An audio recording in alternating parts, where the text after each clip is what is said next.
On Thursday, Russia issued a warning to the United States against taking military action against Iran.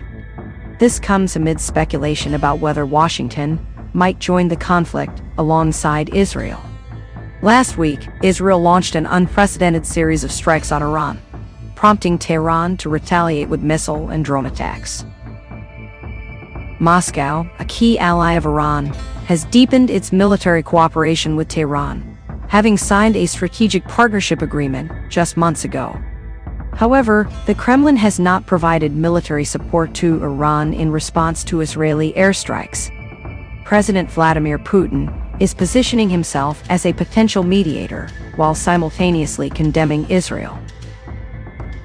Maria Zakharova, the spokeswoman for the Russian Foreign Ministry, cautioned Washington against military intervention, stating that such action would be an extremely dangerous step with truly unpredictable negative consequences.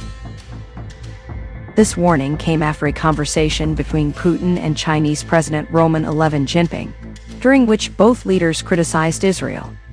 The Kremlin reported that Putin and Xi strongly condemn Israel's actions and emphasized that the end to hostilities should be achieved through political and diplomatic means. Despite their close military ties, Putin noted that Iran had not requested military assistance since Israel's attacks began. He clarified that the treaty signed in January was not a mutual defense pact and did not obligate either side to provide arms or assistance. In response to a question about what steps Russia would take if Iran's supreme leader Ayatollah Ali Khamenei were assassinated, Putin expressed his reluctance to discuss such a possibility.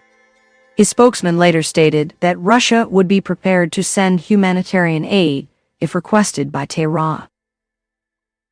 During their phone call, Xi told Putin that achieving a ceasefire was the top priority and criticized Israel's actions.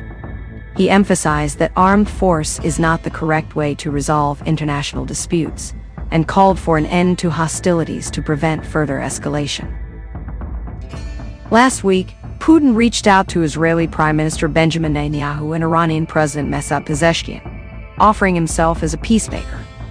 The Kremlin noted that Xi supported such mediation efforts, believing they could help de-escalate the current situation. However, Western leaders, including U.S. President Donald Trump and French President Emmanuel Macron, have dismissed the idea of Putin mediating the conflict due to his own offensive in Ukraine. Trump recounted telling Putin to focus on mediating Russia first before worrying about other conflicts,